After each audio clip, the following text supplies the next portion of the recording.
All right, welcome to the show. We've got an interesting one. We have Matt Zoomers here, or NORDHUGR. How's it going, Matt? Hey, it's going good. Thank you for inviting me on. It's an honor to be here.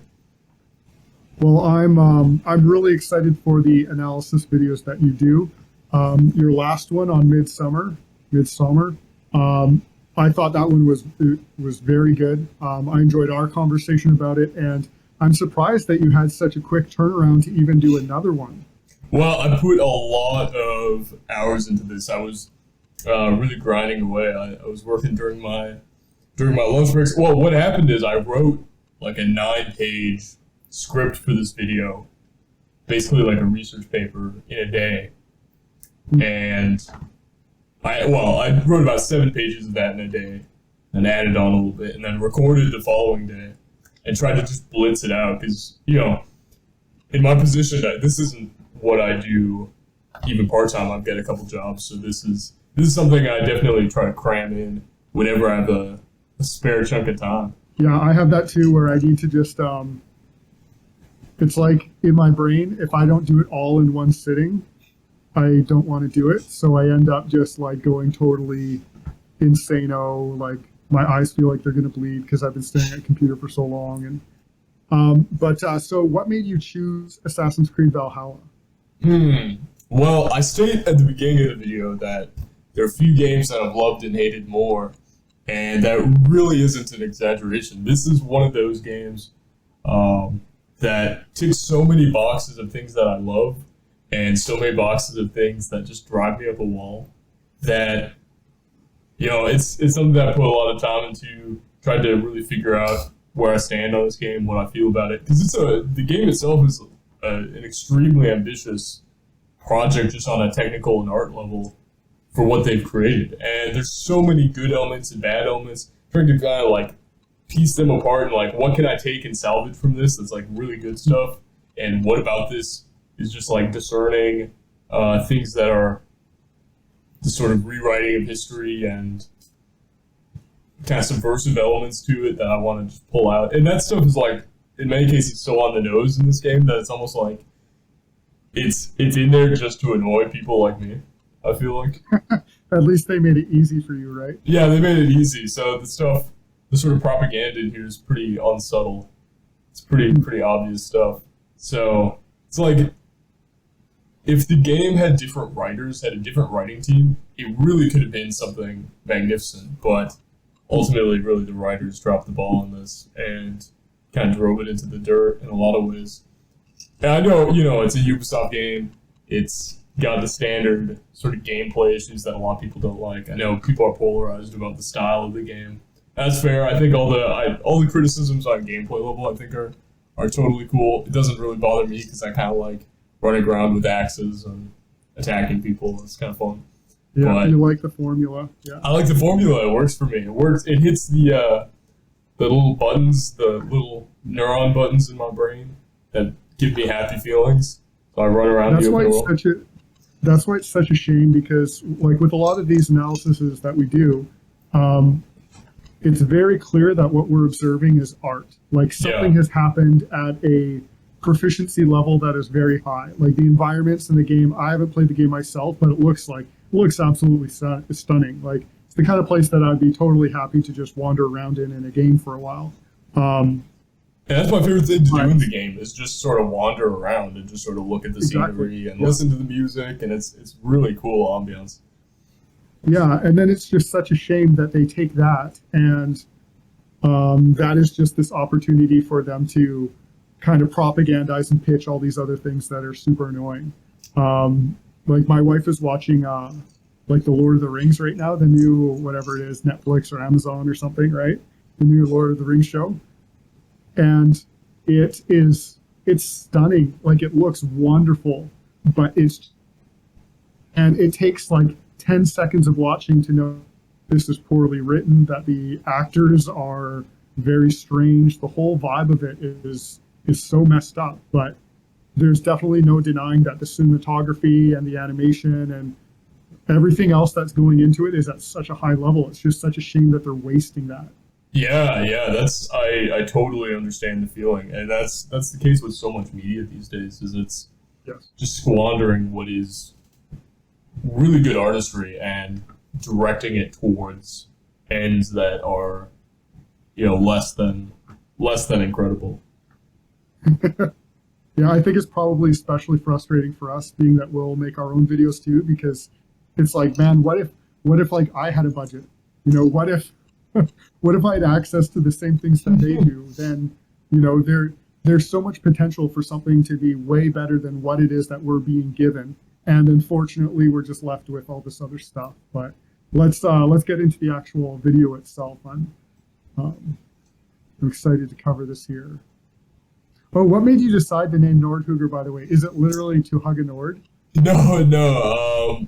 Hugr, there aren't great words in Old Norse that describe soul in the way that we would think of them today. There's not quite a one-to-one analogy, but Hugr, from my bit of etymological research, and I could have some of this mistaken, but it seemed to generally come closest to capturing the concept of like essence. So like Nordic essence is kind of the idea of it. So capturing sort of an element of the spirit of the North is kind of the idea with NORDHUGR. And again, it's the topic of the channel. I mean, and I intend to keep broadening this the more I go. I have more reading and more experience with Nordic history, so I cover a lot of that. But then I do intend to branch out much more into broader European history and even world history. Eventually, once I have to take things piece by piece and consult with people if I'm working on the topic, so that I'm making sure I'm getting things right and that I'm thorough with my analysis and my research on any topic. But it just takes a lot of time to read through the relevant literature and look through the relevant archaeology and research on genetics when dealing with topics like this, especially if you're trying to clear the record on something. And it's a pretty in-depth process, so it takes a while to produce content and to branch out from one area to another. It's impossible for me to be an expert on the Crusades and on the Renaissance era and on the Russo-Finnish Hyperwar. What's the name of that? The Finno-Korean Hyperwar. Well, that's something I think that's standing out about your work too, is that it is clear that there's a level of research here that goes beyond just kind of like drawing from a Wikipedia article. Right, and that's tell that that's the goal. And I'm no historian, so there are times I get things incorrect or I miss some subject piece or another. And there's one or two points in this video that I'll kind of clear up a couple things that I didn't phrase as well or something, but it seemed like there was a bit more of a kind of Greco-Roman renaissance of pop culture just 10 years ago. And now in the last 4, 5, 6 years, things have gone a bit more Northern Europe, whether that's, Game of Thrones or Lord of the Rings or the Vikings TV series or Assassin's Creed Valhalla. There does seem to be this shift a bit. We're not seeing as much Wrath of the Gods. We're seeing a bit more God of War Ragnarok. Okay, let's hit it here.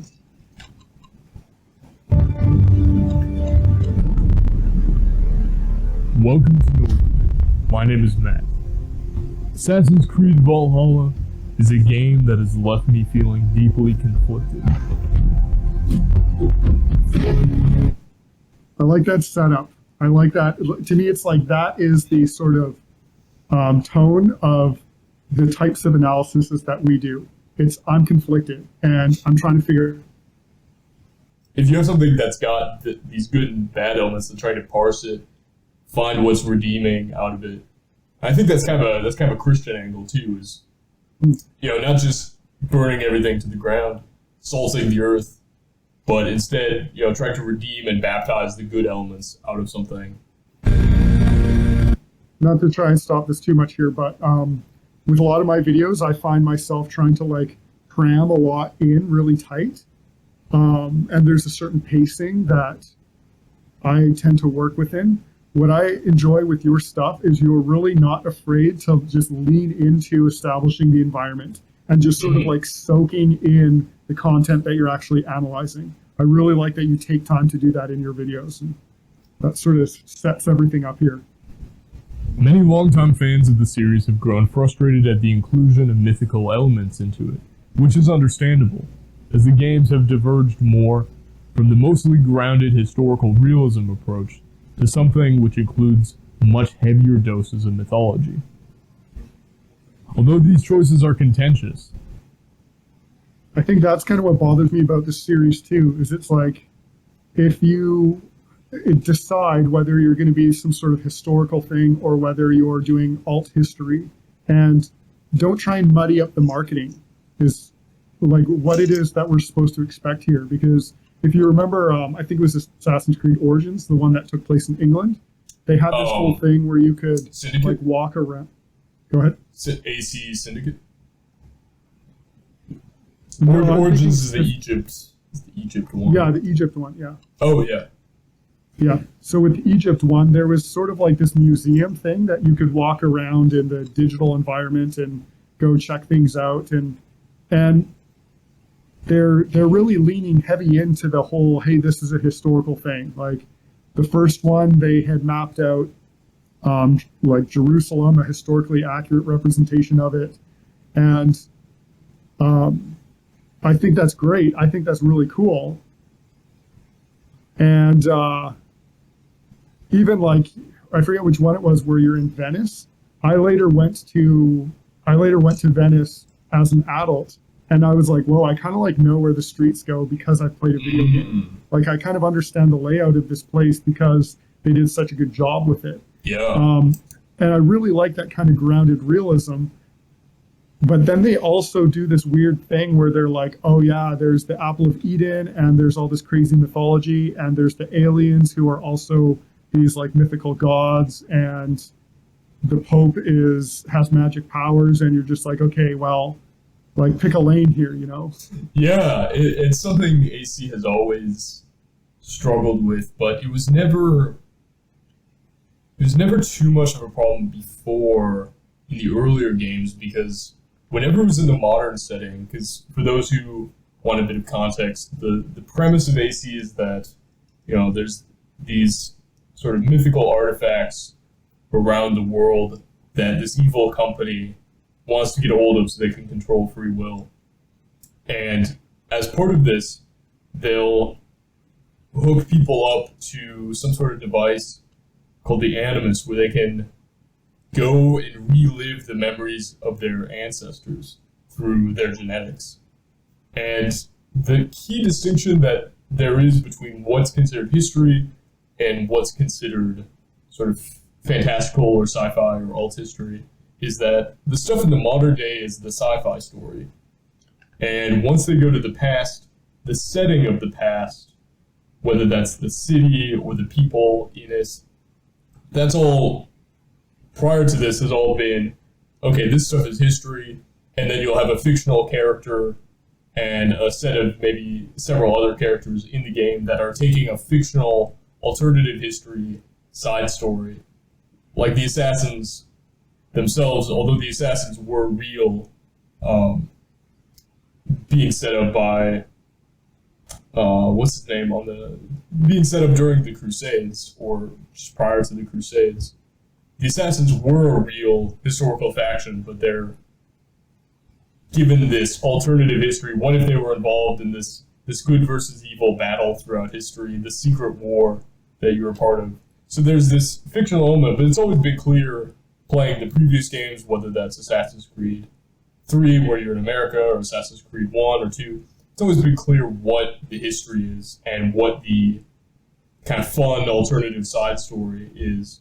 And they haven't done too much mixing it around. So you can always tell, okay, well, the setting is real, and the characters are real, and the culture that we're inhabiting, that's real. Or like you go to Revolutionary Paris, and they do a good job of, you know, presenting, all right, here's this recreation of Revolutionary Paris, and we're gonna try to be as realistic as we can with the setting and the context and all the side events that are going on. To the point where, you know, they advertise it in their marketing. Even for the newer games, they advertise the historical side of things very heavily in their marketing. They're like, oh, we have these historians involved, and we're trying to make this as authentic as possible while still having these fantasy elements. But then the thing that they've changed more and more over the years is they'll go back now and say, okay, well, we're also changing the setting too. So that although it's still fairly historical based, we're going to change the culture around. So the culture is actually a bit different than it actually was. We're going to add all these characters that don't fit the setting, but not tell people that. We're not going to make that a clear distinction. We're going to say, oh yeah, actually in real history, there were all these characters that don't match the setting, and the cultural attitudes were totally different back then, which is what you see a lot in this game.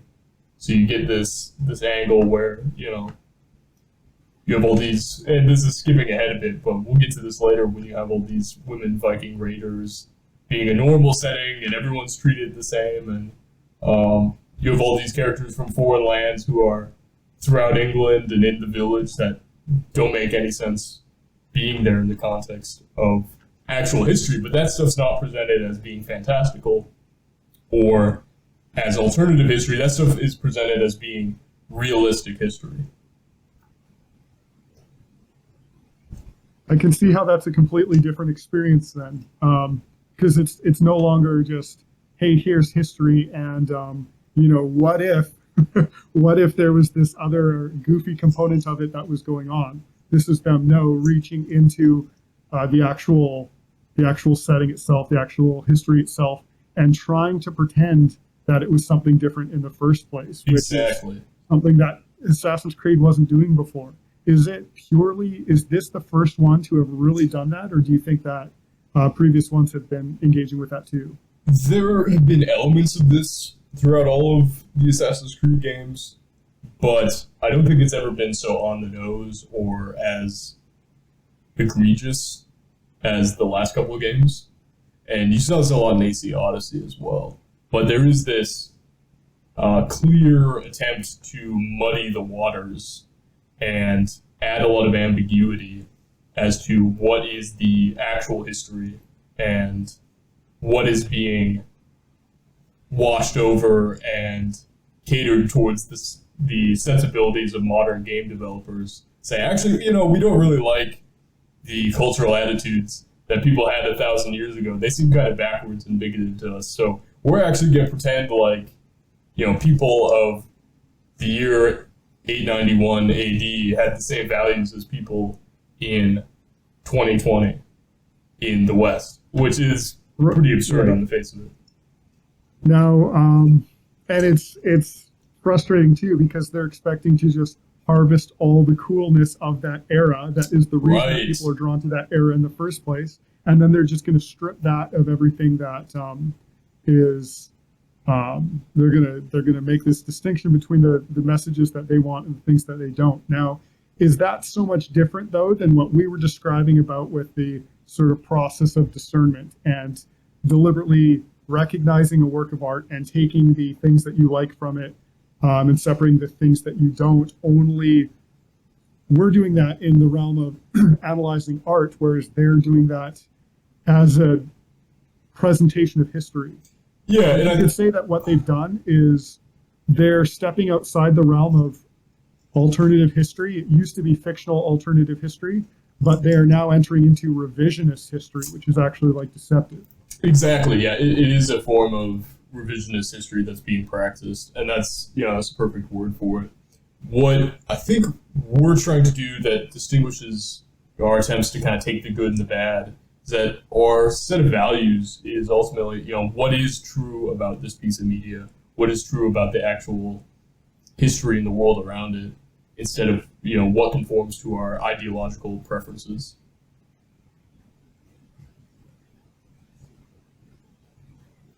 There are other historical issues regarding clothing, battle tactics, armor, and so forth. The primary issue I'm addressing is in regards to how the characters are written.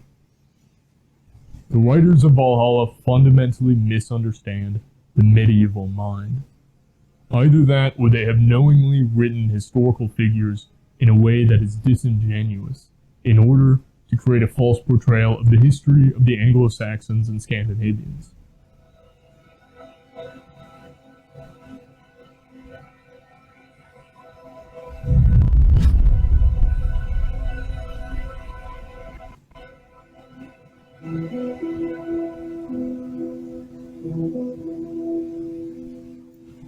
People of the past experienced the world just as richly and just as vividly as you or I do today, if not more so. And in that sense, they were just like us, of course. But they did not think about the world in the way that we do. The great crime of the writers of Assassin's Creed Valhalla is their decision to turn real characters and historical figures into puppets, rather than embarking on an honest attempt to understand and portray the mindset, the values, and the beliefs of the people of the Viking Age, and treat them as real people with their own drives and motivations and understanding of religion and philosophy. The writers instead chose to create characters that function essentially as meat puppets, or avatars, for the modernist ideology and wish fulfillment of the writers themselves. Beginning in the opening sequence. That is such a brutal, scathing condemnation. Well, I think if people play through the game, they'll find that although that's a very harsh way to put it, I don't think it's unwarranted, especially to the extent that they really change up the behavior and the attitudes of the people of the time. But they don't really act like real human beings or real historical characters. And you get to some of this certain effect in gaming in general. You get what's called ludonarrative dissonance, and you're probably familiar with this, which is where, let's say you're playing Uncharted, and Nathan Drake, as he's going on his grand treasure hunting adventure, and you're going through all these moments where you're getting in these big shootouts, he shoots maybe 300 people in the game. And he never reflects on, oh my goodness, to get this treasure, I shot 300 people who were trying to attack me. And so you get this break with the narrative and the gameplay. But I think the thing that a lot of people usually distinguish is, all right, what happens in the cutscenes, we'll call that like the official story. And then whatever you do around in the world during the gameplay, that's like, okay, you're kind of doing that, but we're not going to overthink that. If I'm running around and running around on my horse and knocking over people, just running around the city, like that's not really a part of the official story, so to speak. So it doesn't break the narrative so much. But even in the cutscenes and the story events of this game, people are acting very clearly like written modern characters, much less than people kind of with their own wills and their own values of their own that have their own reasoning. They're just sort of, well, the writer wants them to do this, so they go off and behave in this way. Of the game, Ivor's mother is portrayed as a fierce warrior, taking out not one, but 6 fully grown, fully armored Norse warriors in open combat. No.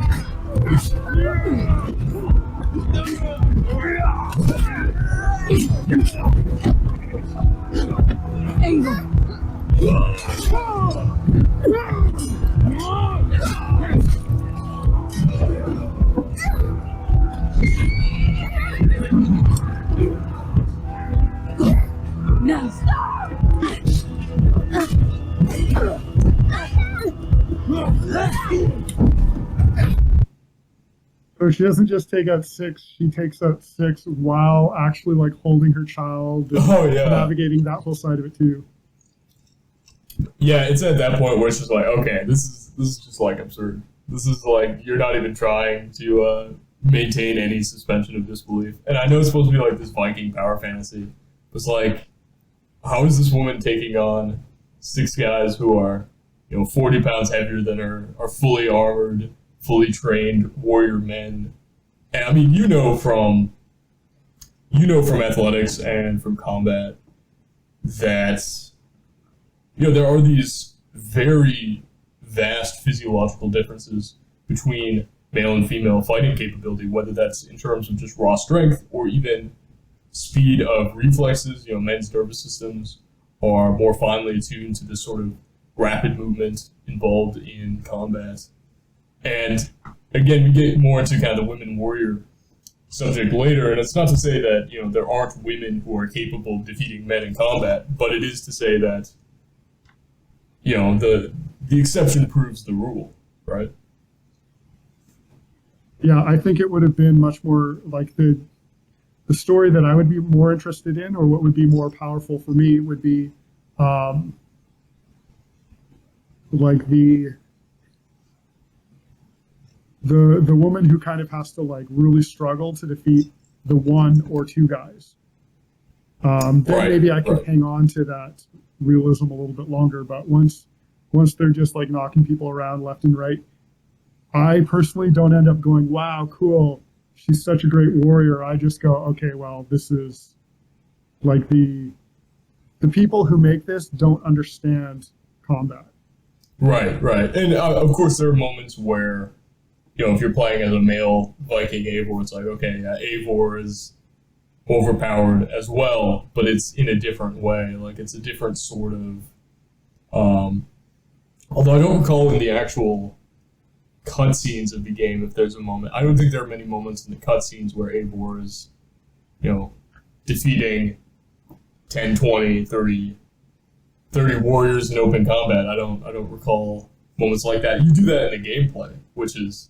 you could argue that's kind of absurd, but it's the same thing with like Nathan Drake in Uncharted shooting 300 people on this grand treasure hunting quest, where it's like, okay, you can kind of separate the gameplay from the story that they have full control over, where, what you see here, where it's like, okay, this has been fully choreographed out, and yeah, they're just kind of jumping the shark totally, where it's just kind of this absurd land. Yeah, that's exactly what it is. It's jumping the shark. That's what it is. Furthermore, the game's decision to let the player choose either a male or a female version of Eivor ends up having no repercussions on the way that other characters treat you in the narrative of the game. It doesn't have any significant effect on the dialogue choices or the options presented to you as a character. Although women in Viking Age Scandinavia did have slightly more legal authority than their counterparts on mainland Europe, such as being able to divorce and inherit land, the writers would have you believe that for the Norse in the Viking Age, both men and women were treated the same, and with women going raiding or even leading raids, rather than as distinct sexes with their own roles and natural purposes in their worldview. The beacon has drawn the last of my soldiers. By tomorrow, our strength will have returned, and we can retake our city. Let me give you some advice, old bear. The surest way to stop a wound from festering isn't with a blade. It's with fire. And that's something that in recent years has been popularized by media, the idea that Norse female Viking warriors were a common sight or phenomenon, at the same time that women were not allowed to choose who they would marry or be able to hold positions of political power. The one point of contrast here is the presence of a female Viking Eivor, because we have written and archaeological records of Scandinavian women kicking some serious ass. So, while not quite par for the course, not all that out of place either. The only evidence we have of women fighting... It's annoying too, because they simultaneously want to, like, they want to kind of push this feminist thing where it's like, yeah, there's girl bosses and the women can do exactly the same things as men, even up to and including like brutal, vicious medieval combat. And they also want to say that Vikings are awesome, but they also want to kind of take a dump on the Vikings and say that, oh, but they were backward and their gender roles were all mixed up. And when you're saying that, no, like women had actual legal authority here, and like women had to a very limited extent, yeah. But women had like a degree of rights that they're just completely ignoring. Well, they're sort of saying that they were treated the exact same as men would be in such a circumstance, and that they were just kind of one of the guys. If you could hold a sword, the Vikings, and this is something I've heard. They're like, oh, if you could hold a sword, Vikings didn't care if you were purple or didn't care about anything. You were just one of the guys, which really just isn't the case. And I do want to clear the record here, because I don't think I explained the whole Viking woman warrior raider historical side of things as well as I could have, because when I was sort of going through my sources, the stereotype that I'm trying to attack in this section is the idea of women, female Vikings being this common phenomenon, or going out on raids, and that, this is something that was in some sense normal or expected. But this isn't to say that women never engaged in combat in the medieval world, or in the Viking world in particular, which is sort of a separate topic. And when going through the sagas, it's difficult as well because there are degrees of historicity to each saga. Some are just fully mythological. Some are pretty much purely historical. And most or many of them are also this kind of hybrid mythological, historical setting. And it's very difficult to parse how much of this is just raw history, as best as the Vikings knew, and as best as the Icelandic saga tellers could remember, and how much of this is sort of enhanced with mythological tales, integrating ideas of Valkyries, let's say, into this sort of female combat role. And I did later realize that I'd missed a couple instances in the Gesta de Norm where Saxo does have a couple accounts of women partaking in battle, which is kind of interesting because the way Saxo writes about it, he says, for instance, in page 497 of the History of the Danes, he says, the death of Sigar and the affection for Sigvald roused the people's feelings so generally that both sexes engaged in fighting, and you would have believed that even the women were given assistance to the combat. And there are a couple other instances where, women engaging in battle is described, but, even in the context of when Saxo was writing about it, he's like, oh, this is like a kind of a shocking, abnormal thing that is being described. And, there's one case where, you have women who are properly training to fight in combat. We don't find out necessarily how effective they are in combat, but there certainly are these very niche exceptions. But even those exceptions were rare enough that they were pretty surprising to the people of the time. But again, this isn't the same thing. I want to also make clear, women partaking in combat or defending their home or being involved in this circumstance is very different from, this phenomenon of women Vikings going out raiding over through the North Sea, or even into the east, into Kiev and Rus. This is those are very distinct phenomenon as well. So it's a messy topic, and it's something that really, it's hard to get a definitive historical idea on the subject because it is so complex and it is so mired in that mix of mythology and genuine historical accounts that it's really difficult to parse the topic. And I intend to put out a proper, full, deep dive video into this because I don't think I fleshed it out as well as I could have in this video, because it's really something that deserves its own very extensive analysis. And there is a lot of room for, to what extent was this a real phenomenon? It's tough to say because you have, this sort of pop culture idea of women going out on raids and being just one of the guys. And you have the accounts that seem to indicate that, women may have engaged in combat on occasion, but it was as an exception and as a very rare phenomenon.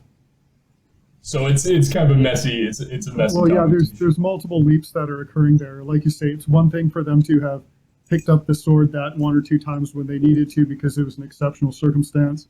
And then there's the next layer where it's, okay, no, these are now effectively career soldiers, or these are career warriors who, that is their craft.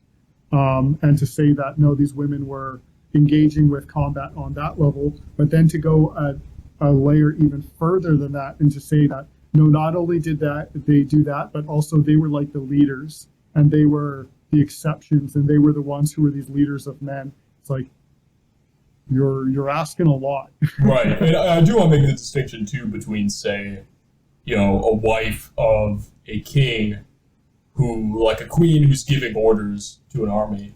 That's a very different thing than, women on the field, leading a group of 100 men, saying, "All right, lads, with me, charge."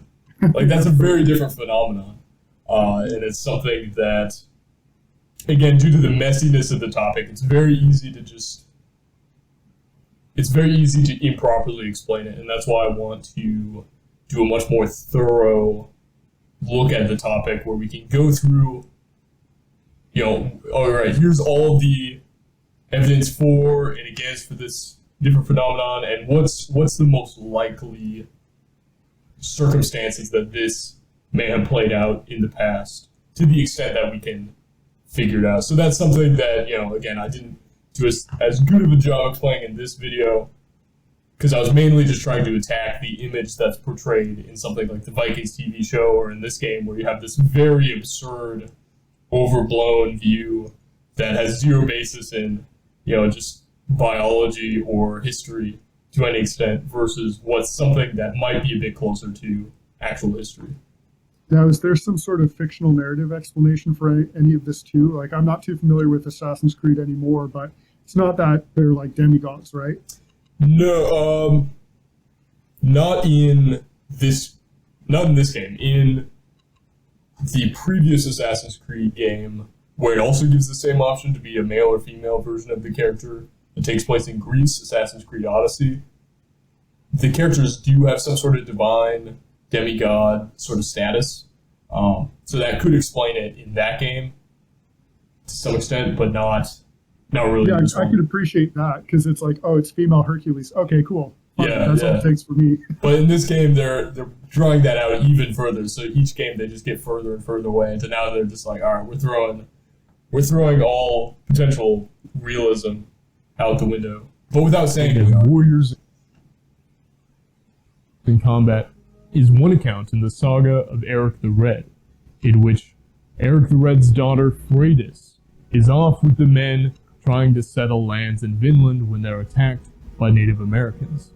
At this point, Freydis beats her chest with the flat of a sword and yells loudly to frighten off Native Americans who are attacking them. Beyond this, we have one burial of a woman with grave goods that include a sword and an axe from Birka, Sweden in the 10th century. Swords in particular were of very high wealth and value in the 10th century, and the implications of this burial are unclear, as such a burial could indicate a warrior's burial, or could indicate the burial of a woman of high status, perhaps with the weapons belonging to her or her family. The absence of women Viking warriors in the sagas, as well as in accounts from those with whom the Vikings encountered, further refutes the pop culture. Wait, so are people saying that because these women were buried with swords, that therefore proves that they were warriors? Well, as far as I'm aware, there's only this burial in Birka, Sweden that is cited as sort of proof that you have these Viking women warriors archaeologically. This isn't to say the case of the sagas, because the sagas do have accounts of women engaging in battle, but it's, again, a very rare phenomenon to the extent that we can look at the historicity of it. But in terms of the archaeology, yeah, people point to this grave in Birka, which was initially assumed to be a man's grave, but as some further analysis of the skeleton was looked at, they later, I think it's fairly definitive now that it's a woman who was buried, and this has been used by people to extrapolate all sorts of things.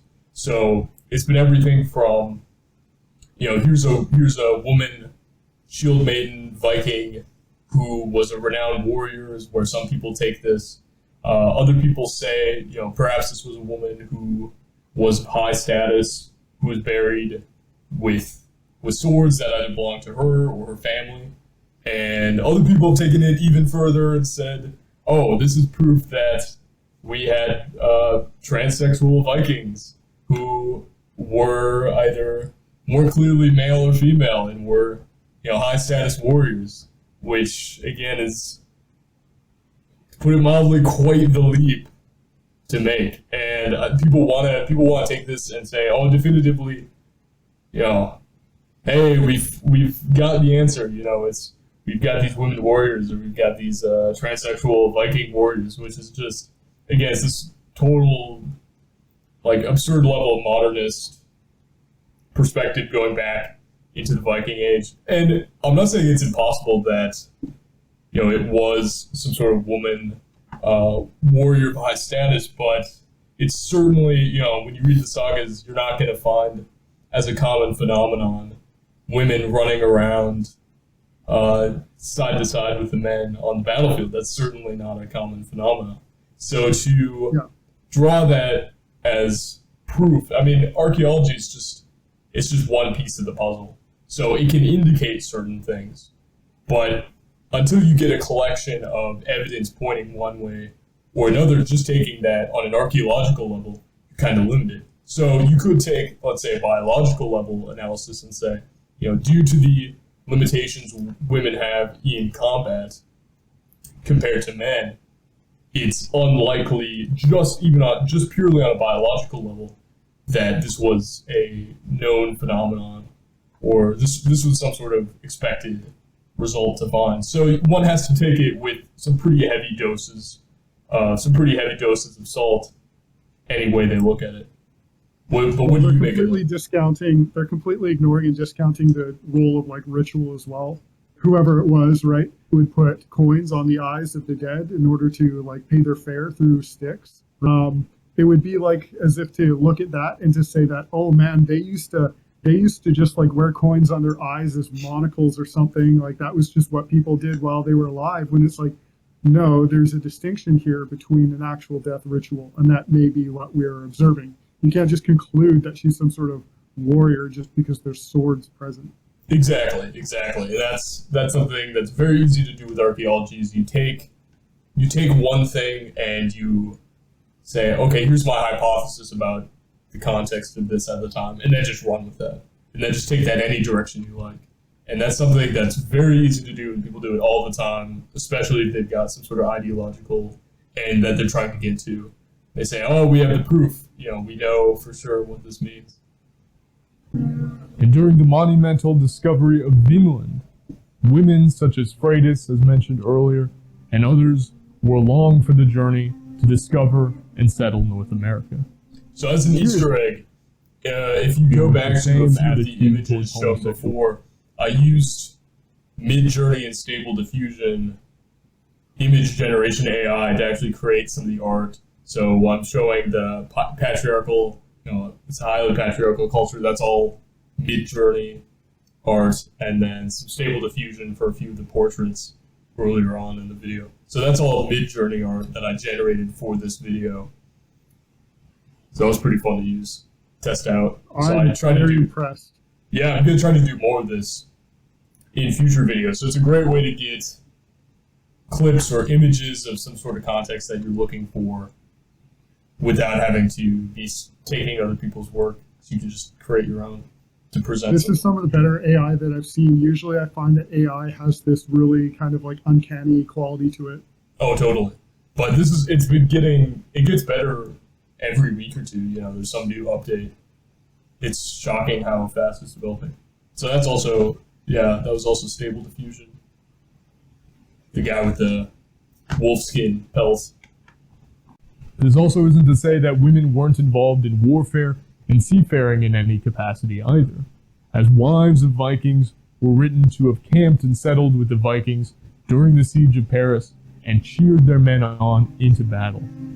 This was something that the ancient Germans are said to have done, is in battle, say with the Romans, the wives of the Germanic warriors who were on the field, they would be falling up behind them and they would be, you know, rallying for them, and they would be saying, hey, go kick their butts, essentially, and saying, okay, they were there kind of to remind them, okay, you know, we're screwed if you guys lose. So they were very enthusiastic about it from the records we have. That's a really weird concept, because I was even thinking of in the beginning there where she's holding the kid and fighting off the 6 guys, killing the 6 guys. I was like, to be able to defeat 6 people is one thing. To be able to do it with a child in your arms is another, and not just the like kind of mechanical having to carry the thing around, but your decision making and your priorities. Like if you have a loved one around, that makes fighting very complicated. And Yes. it motivates you in a different way, but it also can really screw up your decision making. And it's interesting that they would almost select for that they would want that sort of, I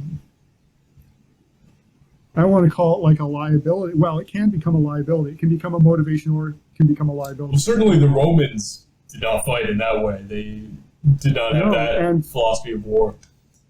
And it's sort of like, if they lose that encounter, well, they've effectively just given all their women over to the enemy now to be captured, as opposed to their enemies having to now go on some sort of raiding expedition to go find the women at their homes. They just hand delivered them to them.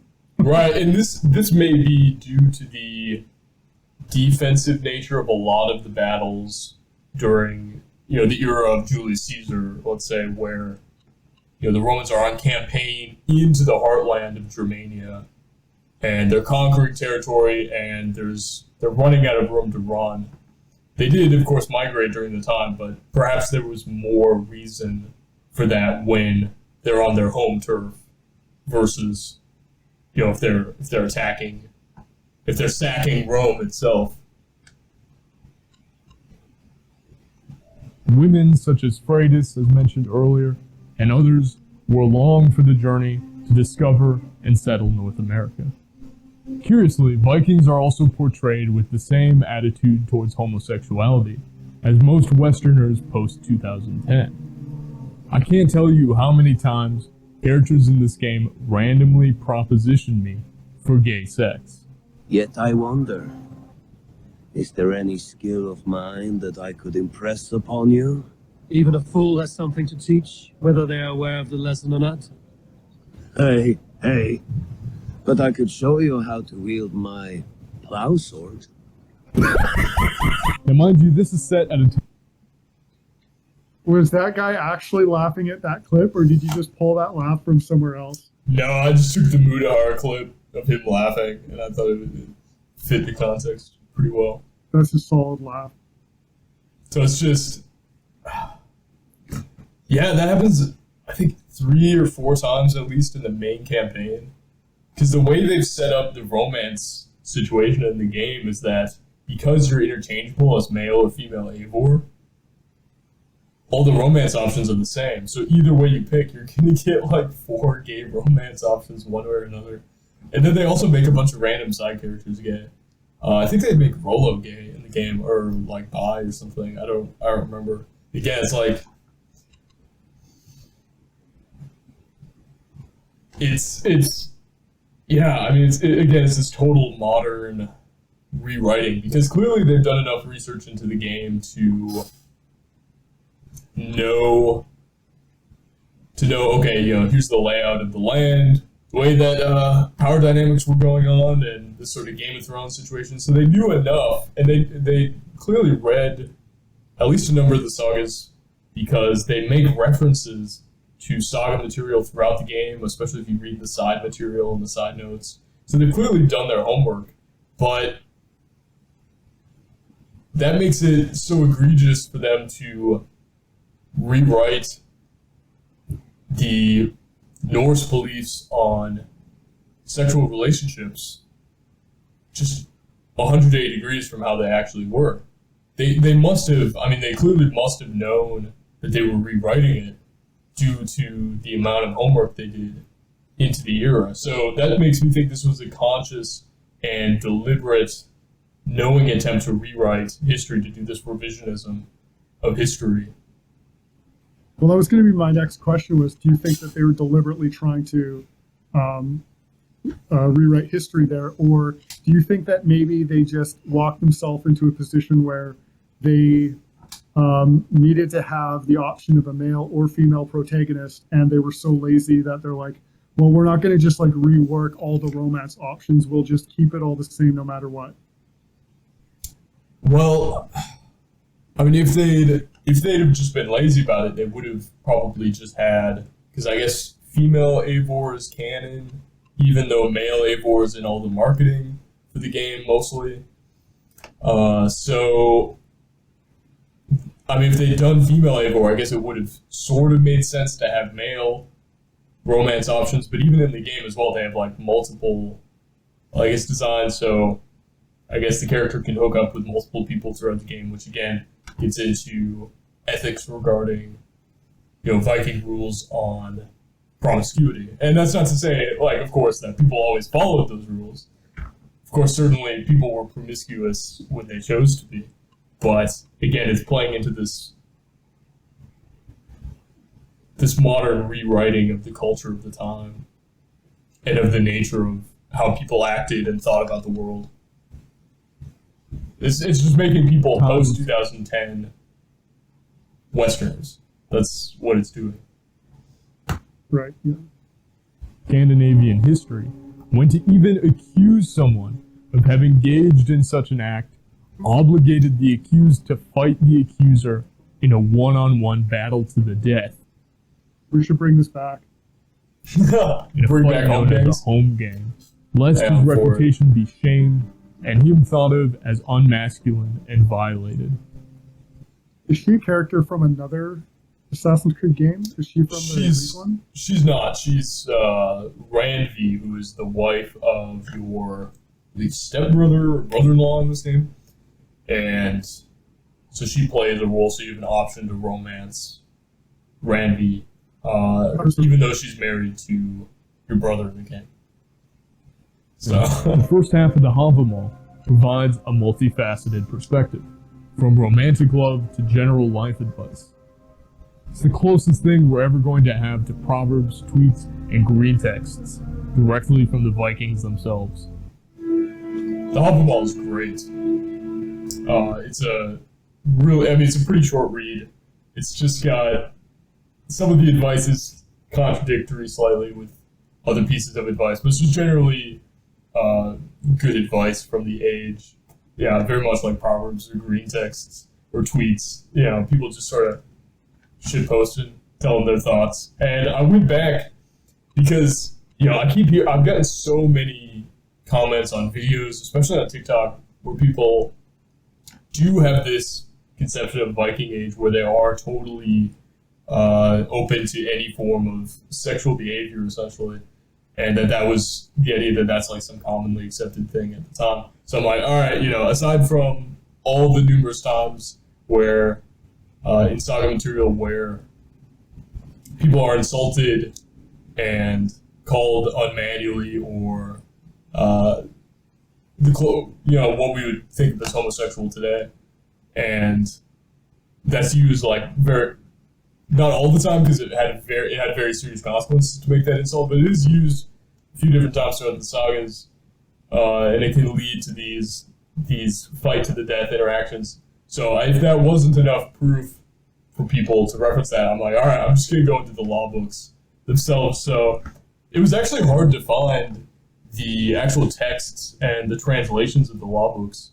They're not something that people pick up at the dollar store at Barnes and Noble. So I finally did my digging for all that, and I dug through a bunch of pages of really, really old legal code, and there's a lot of really interesting insights in the law material, because they have, what's something like, what's the law for when a man trips and accidentally hits someone else with a weapon or something, things that are oddly specific like that, or how much does one man owe another guy if he kills his cattle by accident or something like that. Those aren't actual, as far as I'm aware, those aren't actual examples, but there are many things of that level of specificity that give you an insight just into the day-to-day lives of people in Iceland or in Norway. And it's really interesting. It gives you a good idea on laws about marriage, as we see here, laws about infidelity, laws about abnormal sexual behavior, and it's just there in black and white for you to really get an idea of how people felt. And it's not that these were fringe beliefs, because these laws were determined at all things. These laws were determined by groups of men from around the island of Iceland or from around Norway. So these were laws that had to be agreed on, and they weren't just like one guy at the top making a law, especially for the older laws. Yeah, a lot of people have this idea that the Vikings were basically just these nomadic anarchists. Exactly. Like, Yeah. well, no, they had their own like fairly rigid structures that provided enough order for them to become so competent that they could then travel around and control as much as they did. Right. It's the biker gang idea of the Vikings that you see so much, especially promoted so much by the Vikings History Channel show. And they really lean into on the aesthetic idea too, that they were just coated all in leather and had these crazy haircuts. And honestly, that doesn't, the hairstyle stuff and the wearing all leather doesn't really bother me too much, but I get that, like, that's not very historically accurate either, but it's more changing the culture and the attitudes and the way people, engage with each other, that it's twisting that really kind of gets under my skin.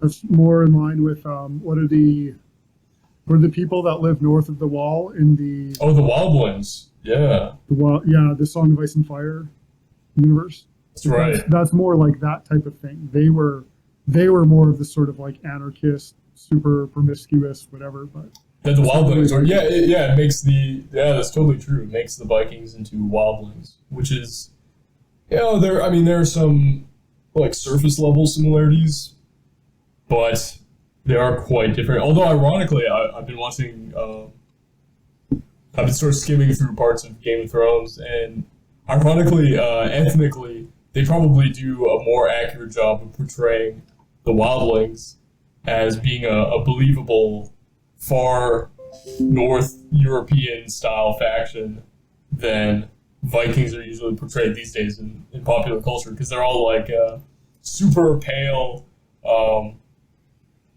very, very northern phenotype looking people in Game of Thrones. And they actually do diversity, like ethnic diversity in Game of Thrones, quite well for the most part, where it makes more sense like why you have people who look a certain way in a certain part of the world or coming from a certain part of the world. It kind of makes sense. It's much more realistic in that sense than most quote-unquote historical media today. yeah, because I don't think either of us have any sort of issue with diversity, but it's like do it well, do it in a way that makes sense. Don't just kind of like take all the different groups of people and shake them all up together and provide no explanation or anything. It's like people came from somewhere, and that's important. Yeah, it's telling, it has this really kind of insidious quality where it tells people like, oh, you don't have a place that you came from. Like for everyone, it sort of takes away that integral element of what it is to be a human. And I have my whole section. And then at the same time, it's like, yeah, but also look how cool history is. Look how cool the Vikings are. Right. I want to do both. And it presents that as, oh, here's how it actually was. Which, I have a whole section on it in this video where it is this obscuring and saying, oh no, history was actually, history was the way the world looks today. And it really wasn't. It would have been very shocking. The world today would have been totally alien and shocking to the people of the past. And increasingly the past is looking very alien and shocking to the people of today.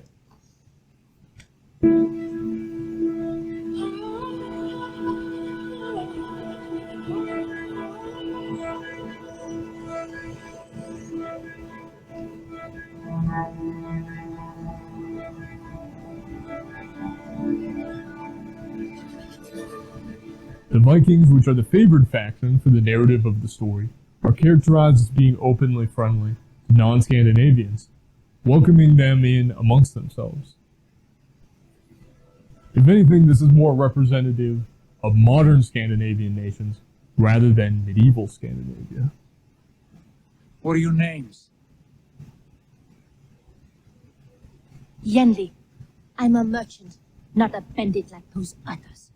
I am Sigurd Jarl of Thornberg, son of Steelbjörn. This is Eivor and Dag. Both of you are free to go, but more than welcome to stay if you're willing to pull your weight. We'd be happy to, if only to get back on our feet. Then let it be done. The Raven clan welcomes you. By the end of the game, the village of Ravensthorpe has a Chinese woman and several Africans living there. The origins of the latter never being explained at all. So we want to pause on this image. It all starts in So if you go back to, so this woman fills in somewhere during the middle of the game as the blacksmith in the village. And it's never explained who she is. It's just that she's filling in for the other blacksmith while he's off to get married. Yeah, Rima, I guess is her name. And again, the game just doesn't explain why you have this sub-Saharan African woman who's just in, 10th century England. Or, no, it'd be 891, so it'd be 9th century England. And again, I had to look up on the Wikipedia online, and it says that Rima was, quote, a black Danish blacksmith who lived in Ravensthorpe during the 9th century AD.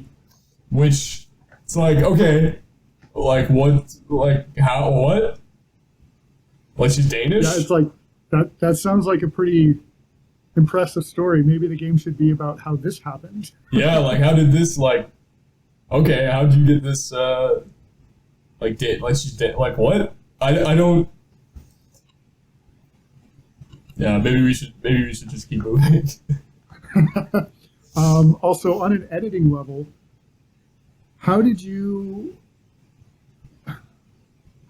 okay, is this something that you can do in the program where the image isn't just flat on, it's like it's sort of, there's a perspective to it? Yeah, I did. It's actually not too complicated. I took a screenshot, I put it into Resolve, I adjusted the tilt of the image so that it's like off at an angle. I keyframed it so that it would slowly rotate, and then I applied a tilt shift blur onto it that would scroll down, so that it keeps things in focus, but it's kind of hard on your eyes sometimes to look at just a flat screenshot staring at you. So this is a bit more, hopefully it looks a little cleaner. I really like it. And this is something that I've always struggled with my editing. I feel like I can, and maybe it's just an issue with the program that I'm using, but I feel like I know what to do a lot of times. And to not just affect the cropping, but to have the image actually change in terms of where it's fitting. I'm explaining this very poorly, but where the image is sitting in dimension to like the rest of the plane itself. And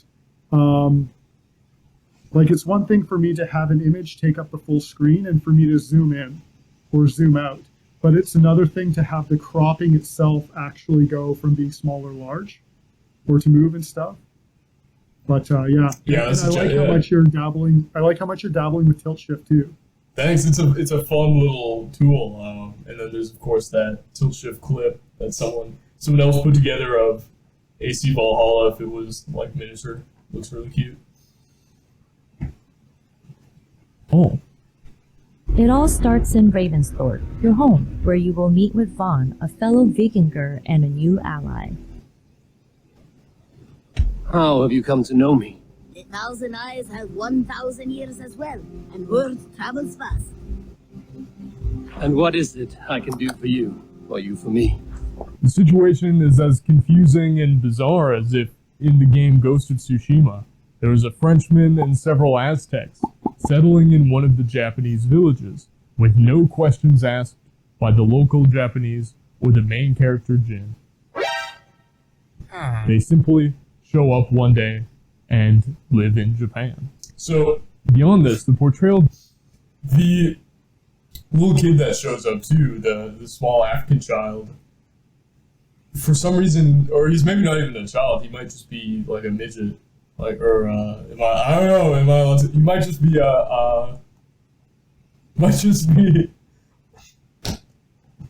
man, I can't say anything out here. Yeah, so the small African child who appears in the game, he's the vendor, like he sells you stuff in the game, and he's in the last, at least in AC Origins, in the Egypt game, which takes place 1,000 years prior to this. And he also does the same thing. And supposedly, I was hearing people online commenting under the video, and they were saying, "Oh, bro, you don't understand. He's a magical time traveler. He's in all the game, or he's in all the well, he's in Origins at least. But why? Like why? Like they chose to put him in there. Why? Like they didn't have to. They could have just had like some regular Anglo-Saxon or Celtic or Norse trader, and then they're like, "Nah, we're gonna get this 1,000-year time traveling kid and just randomly put him in the village." Like, bro, this breaks my. I don't know. That's one of those things that breaks my immersion. Well, it does, on a kind of deeper analysis level, it does. So you have this being that exists outside of time who gives him technology, who's a lot like, like Lucius Light, Lucifer, right, in the Dark Knight trilogy, who is the one who gives Batman his technology. Oh, interesting. Yeah, because that's where it ties into like the idea of the Isu being this progenitor or alien race that created humanity and has all this arcane technology that we're trying to get in the lore of like the animate stuff in the game, which is the sci-fi side of things, which does play into the campaign at the end too. So that is kind of an interesting thread. I'll have to think about that more. Japanese, or the main character Jin. They simply show up one day and live in Japan. Beyond this, the portrayal of the Anglo-Saxons is particularly... It's this weird double standard where you don't see this in non-European, non-Western media.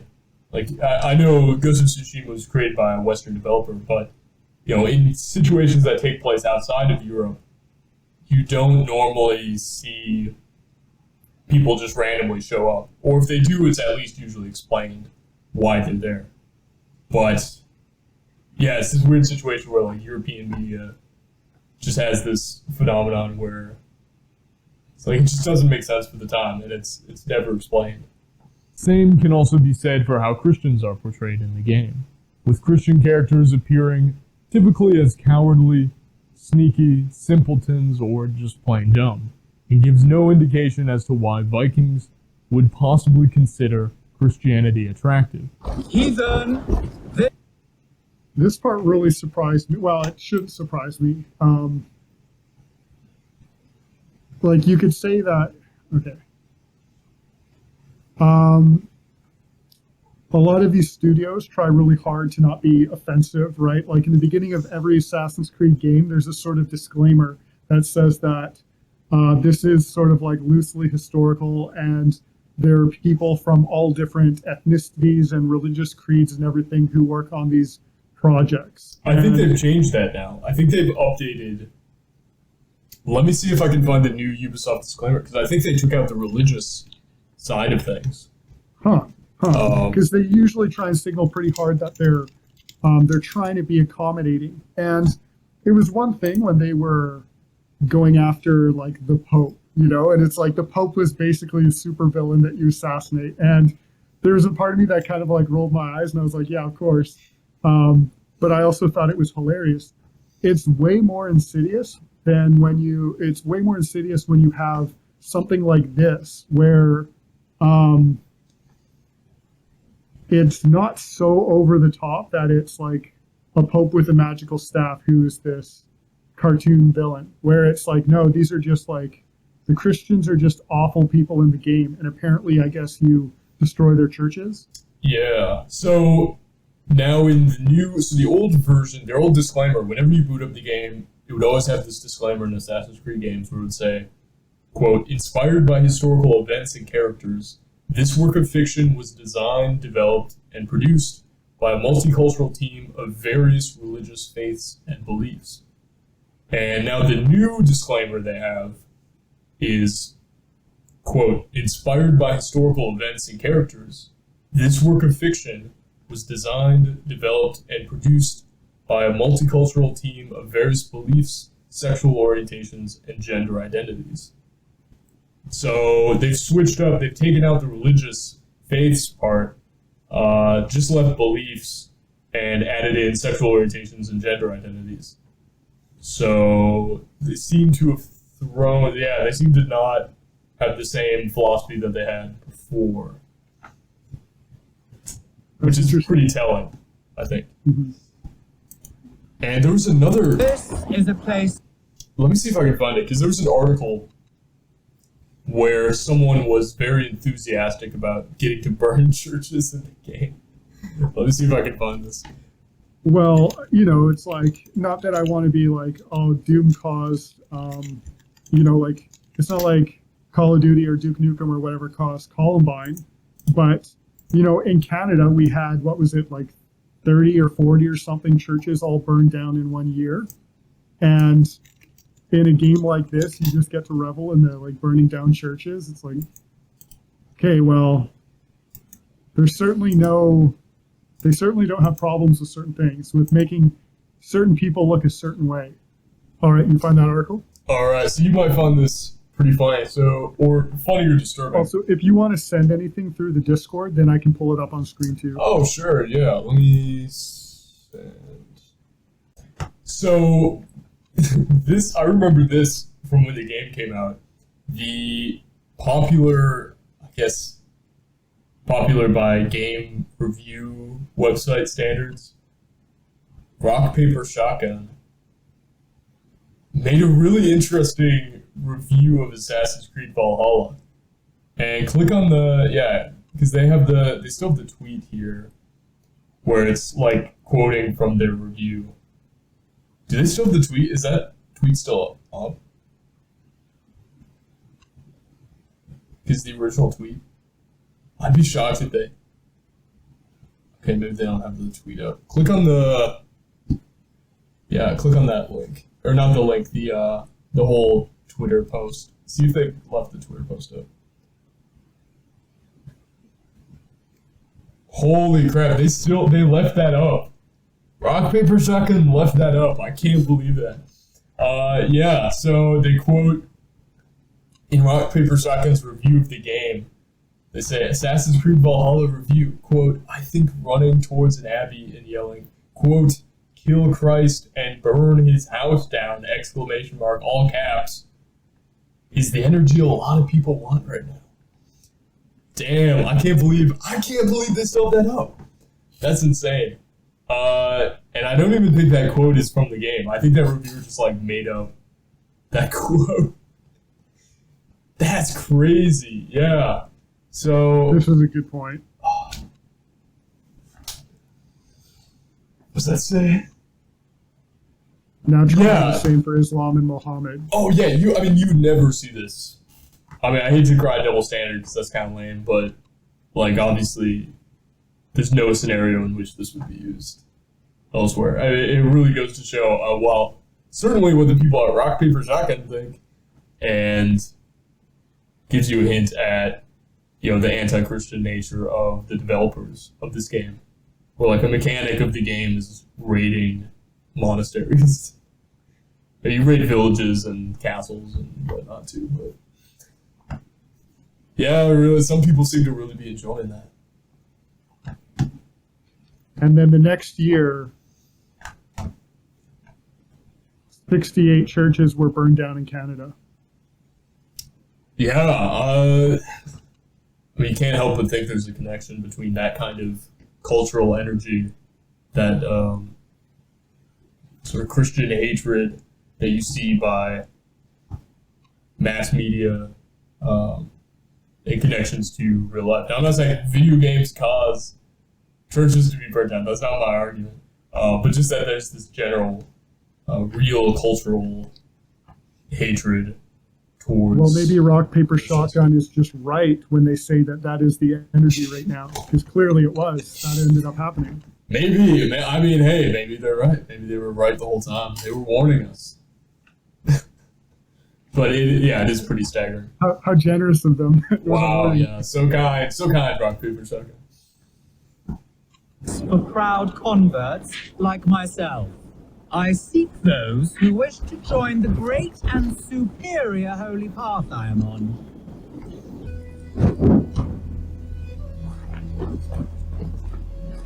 Yes, burn it down. Make a pyre of the past. Curious, good man. What were you before you became so devout? I was just like you, a stupid heathen, lost and violent. I gave you a chance, heathen. I am a better, richer man for what I did. I changed course, and fuck it! I am still the blood-hungry whore I once was. Fucking die, you putrid shit-eater! Die 1,000 ways and times like the others. You would have sworn an oath to a pile of shit, you liar. Full of false pride. You should be judged at an Alding for your crimes. Yeah, like I get the value of making a caricature, and I think of that as a sort of like Grand Theft Auto type, really over the top depiction of a certain thing. Yeah, although the distinction is that the game isn't Grand Theft Auto, it's trying to mostly take itself pretty seriously. Exactly. And I understand there are silly elements in it, but it only goes one way, and it's not limited to this little side quest. It's throughout the game. I mean, if I had the time, I could go through and pull out, a dozen examples of things like in-game interactions like this. And again, like the Assassin's Creed Brotherhood, whatever you want to call it, it has its origins in Islam, right? Like, yeah. Assassin came from the term hash, like drugs, like it was hashin or whatever, right? Oh, I wasn't aware of it. Interesting. Yeah, they would basically get super high and kill people. To everyone. It existed within an Islamic world. Yes. And you never see in any of the previous games, you never saw Islam treated as irreverently. And I get it, right? Like, but all of these pieces of media, it's like they're trying to tell Christians, well, if you want to be respected, you need to go around killing people too. But when they do, that's portrayed as, this horrible thing. True. In the context of the game. The main character, Eivor, ends up rejecting both the Christian god and the pagan god Odin by the end of the game.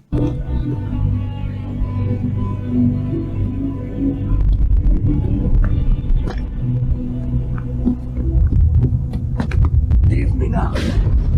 Nothing. We have wisdom, glory, power. What more do you need?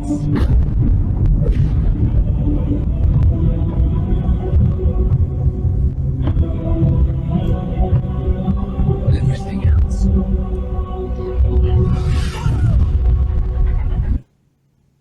Now that to me was the most interesting part of this whole analysis, that this had occurred. Now, do you think that, okay, it surprised me because it's one thing for the game to just take a dump on Christians. For them to, it's not necessarily that they're taking a dump on paganism, but for them to reject these old traditions, that kind of took me by surprise. Do you think that Odin here is just a stand-in for the patriarchy? Like that's what they're talking about there, is the desire for power and all this, that sort of like feminist notion of what the patriarchy is. Do you think that was the purpose of rejecting that? And I'd be curious if that game was, if your playthrough was done as a woman, that would be almost an even more interesting visual. Because you become woman, interesting. Right? Yeah, I'm not sure what the authors were, or the writers were initially thinking with this, but I do think it is emblematic of the sort of modern attempt to get rid of any binding spiritual framework, any metaphysic that's higher that they're subject to is seen as this limiting factor, so they don't want to be bound by any religion. And even in the creed itself, it's sort of a lawless creed where, nothing is forbidden and everything is permissible.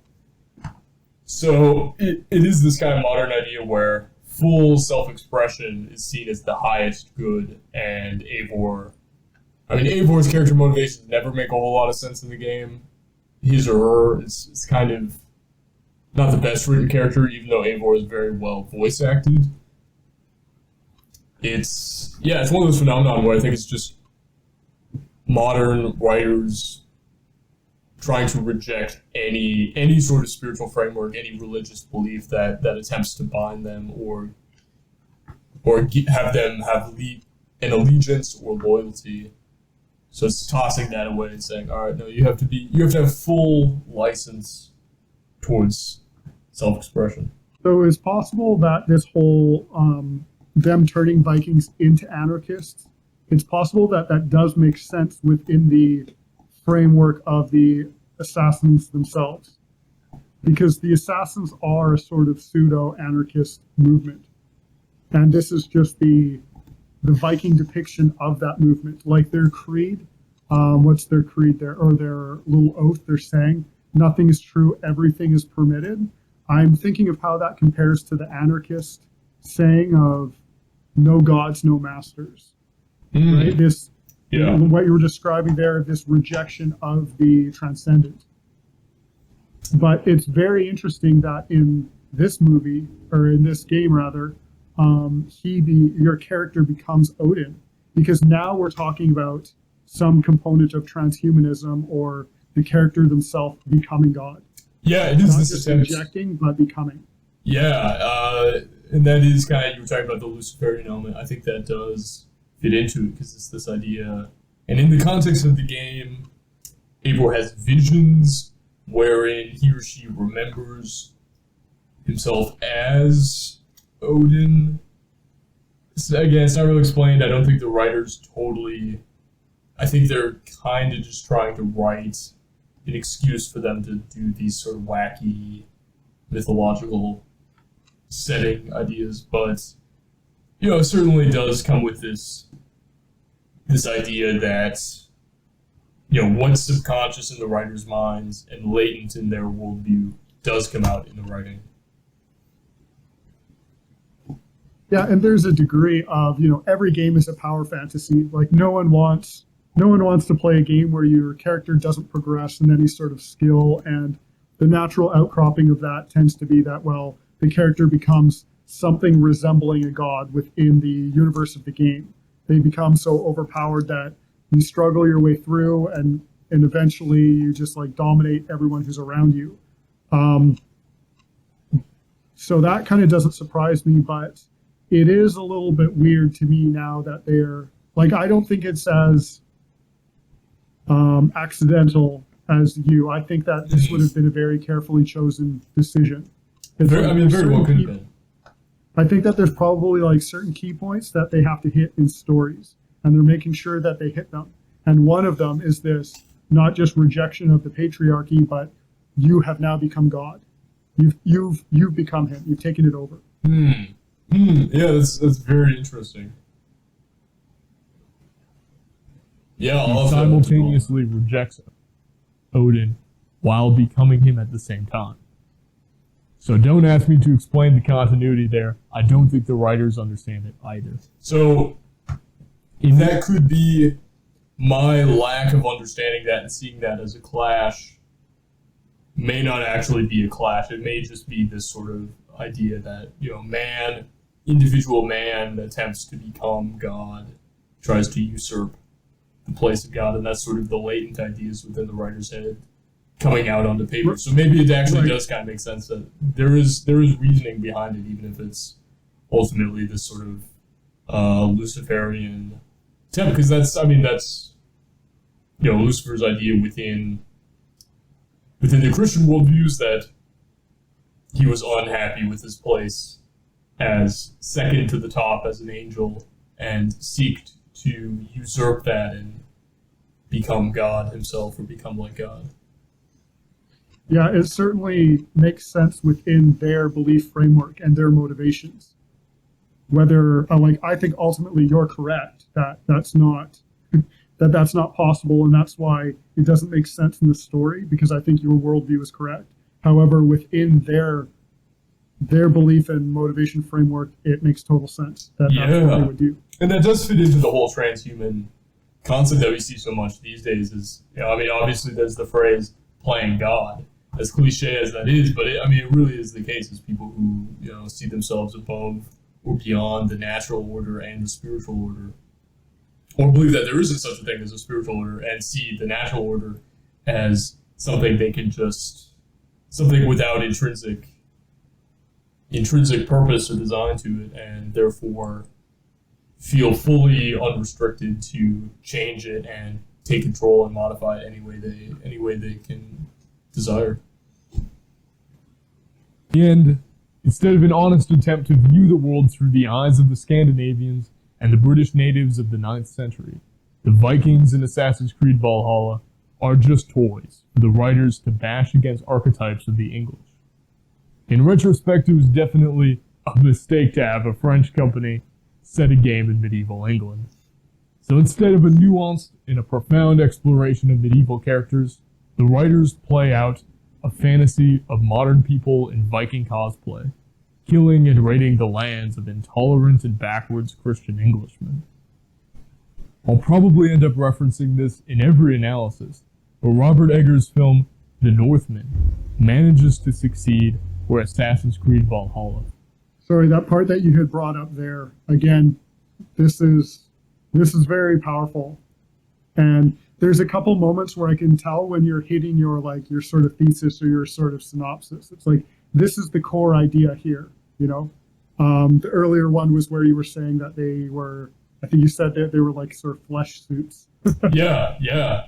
They're avatars. This is the same thing where I'm like, yes, this is the idea. This is the message of this analysis. Yeah. So instead of a nuanced and a profound exploration of medieval characters, the writers play out a fantasy of modern people in Viking cosplay, killing and raiding the lands of intolerant and backwards Christian Englishmen. I'll probably end up referencing this in every analysis, but Robert Eggers' film The Northman manages to succeed where Assassin's Creed Valhalla fails.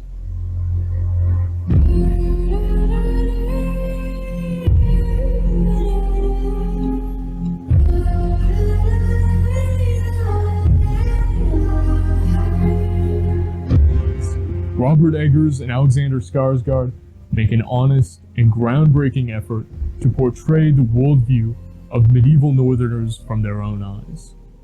The film doesn't seek to judge or condemn the importance of vengeance and honor for the characters, but instead does everything in its power to present it honestly, allowing the modern audience to determine for themselves how they feel about it. Robert Eggers understands that the Vikings lived in a world that was so different that it appears almost alien to the moral and spiritual sensibilities of most people of the 21st century.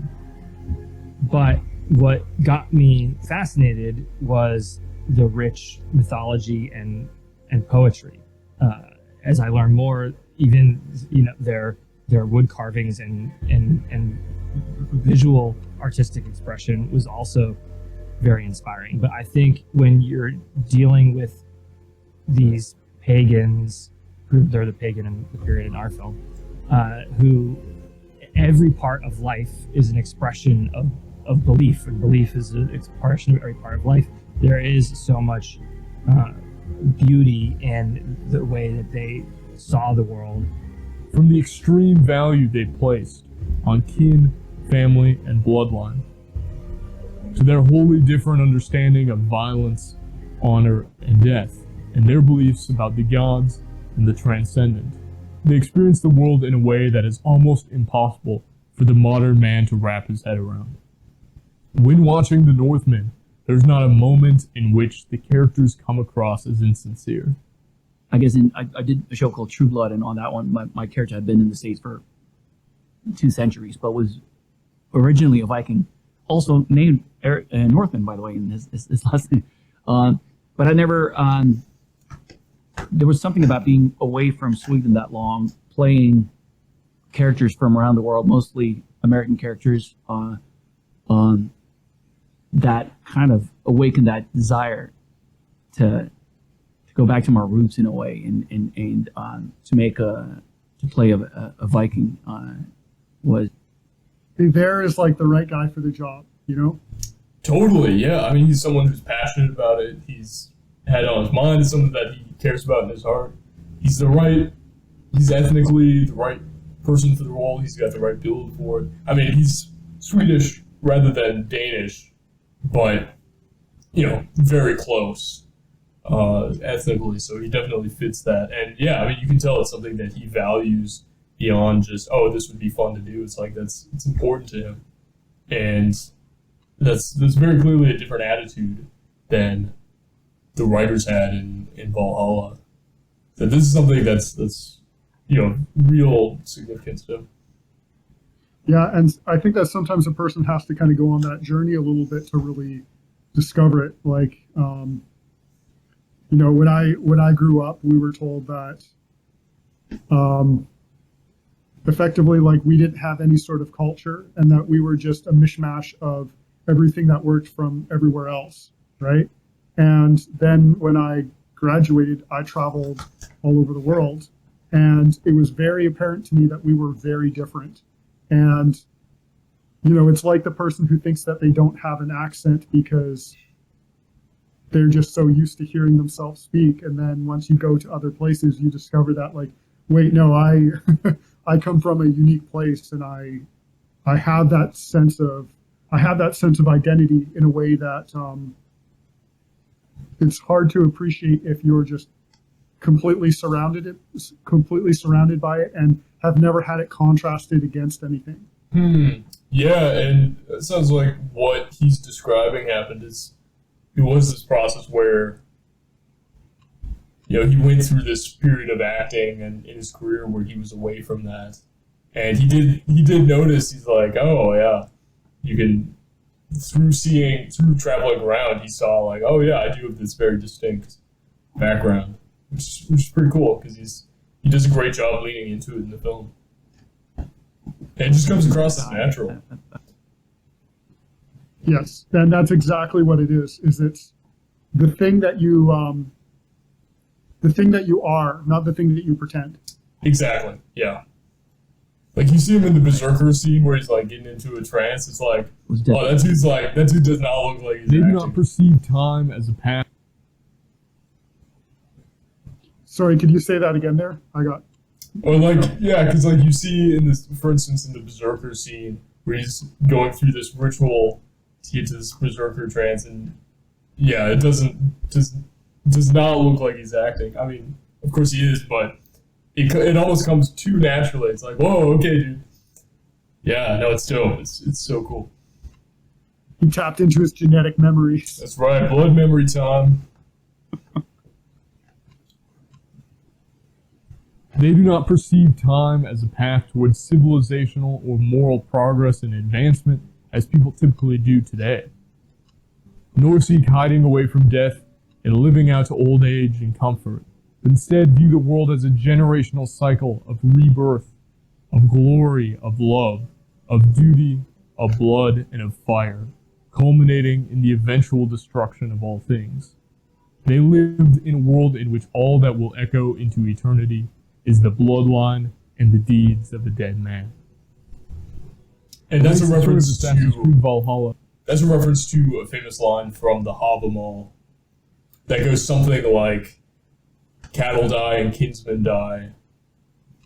Let me see. Yeah. Cattle die and kinsmen die, but all that is remembered are the deeds of a dead man. It's something to that effect.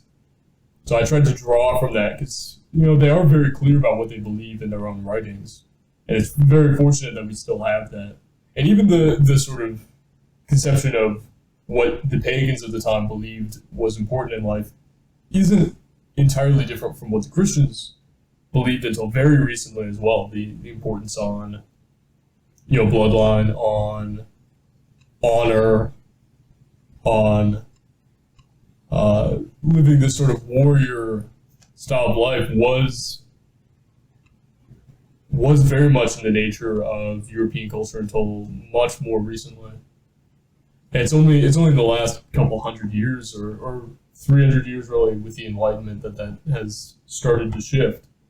obviously, I think one of the big distinctions between the pagan worldview and the Christian worldview is that where the pagans have Ragnarok, and you have the end of all things.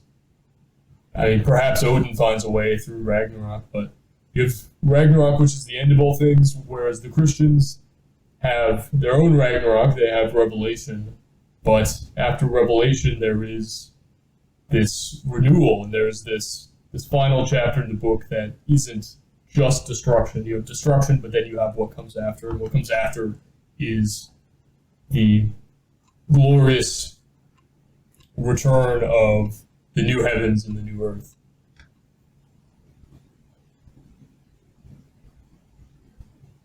So frustrating and disappointing is that the writers, with advising from historians, have clearly read at least some of the sagas, as is evidenced in their references to the Vinland sagas, the saga of Ragnar Lothbrok, the events detailed in the Anglo-Saxon chronicles, and countless archaeological findings, which they use to construct the digital world and context of the game. They could have chosen to remain honest to the people of the era, and to have crafted a genuine artistic work to be remembered and heralded for decades as a historical fantasy epic.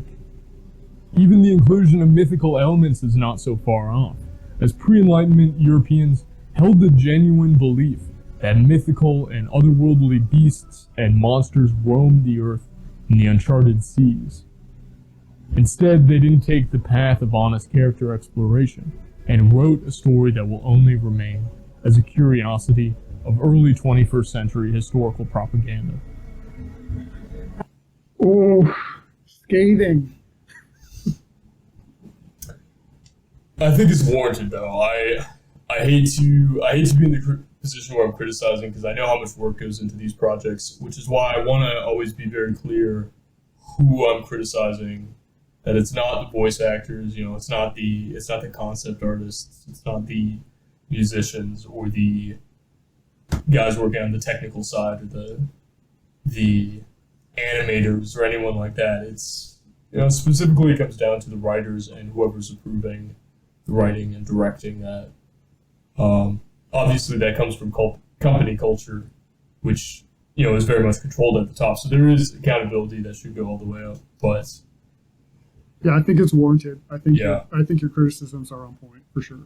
And just kind of as a side note, I mean, I talk about how mythologically the sort of mix of fantasy and history elements does kind of fit the setting, because I was listening to a great lecture by the historian Tom Shippey, and he was someone who knew Professor Tolkien and is really kind of the top expert on Tolkien who's still living. And he had a fascinating lecture where he was talking about how it was a huge conundrum for the people of Great Britain and Scandinavia and much of kind of Northern Europe, for this dilemma for them to figure out, okay, well, we're trying to understand the Christian idea of salvation for us as people, but what about the other folk, the gnomes and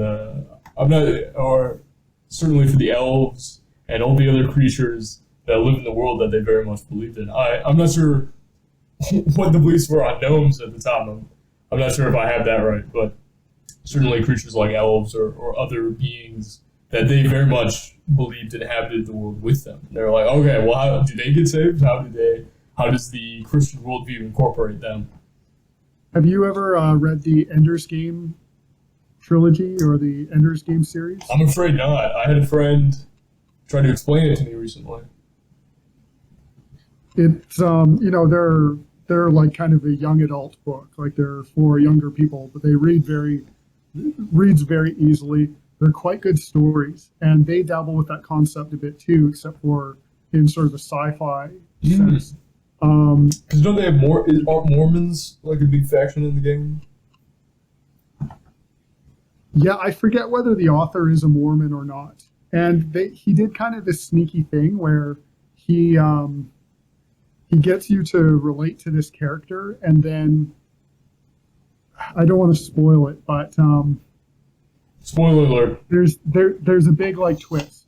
Okay, there's there's a big twist in the first book about what it is that's happening. And when he was starting to write the trilogy, when he was starting to write the books, someone basically predicted the twist, and they said that what he's going to do is he's going to secretly get you to relate to Hitler, and because there were so many biographical similarities between the protagonist and Hitler. Oh, that's hilarious. Yeah. Is that actually what he was trying to do? Well, he denies it. He denies that that's the case, and it's a very interesting story either way. Like it's a great book. Whether that was accidental or not, it's a fascinating story. And so then in the subsequent books, you are dealing with this character who has this kind of like survivor's guilt. What it is he shoulders the burden of knowing that he committed a genocide, and that then also equips him to be able to kind of like negotiate and prevent that from happening in other places throughout the universe. But there's other creatures that are kind of like a hive mind, and there's like kind of like an insect race of people that their minds are completely different than ours. They're not capable of seeing themselves as individuals. You could say they're communists, right? Yeah. Like they are, and so their moral framework is completely different, and that informs the decisions that they make. So when they kill humans, they think that they're just like trimming their nails. They don't think that they're actually like wiping out something with like real substance behind them, and that creates all these misunderstandings. But there's also this other group of alien entities that are sort of like plants, and they have to go through this cycle of death in order to like have their seed planted, in order to be able to like complete their life cycle. And so they end up killing this. I think he was like a missionary. They basically end up killing him. They murder him. And there's this misunderstanding because they were actually doing that because they were honoring him. And they thought that that was going to allow his life cycle to continue. But instead, they just murder this guy and create this big, this big dispute between all these different species of beings, you know. That's unfortunate. That's crazy. No, that's a really cool like book concept. Yeah, they're great concepts, but it plays with that idea of what are our values and what are our religious stories? How would they play out with different species that behave different ways? You know? As a curiosity of early 21st century historical propaganda, I try to present this mindset, the Viking mind, whatever that is, without judgment. You know, this is their beliefs. It's not my beliefs. It's not your beliefs. This is their beliefs. But even then, in not trying to romanticize their beliefs, I think with the revenge motif, you know, yeah. As an audience member, part of you just wants him to get revenge because that's the way these kinds of stories work. But you do ask questions, hopefully, if I've done my job, who's right and who's wrong? And that's one of the cool things about the sagas is they also, like, you know, as far as the protagonists and the antagonists, there is often gray area there.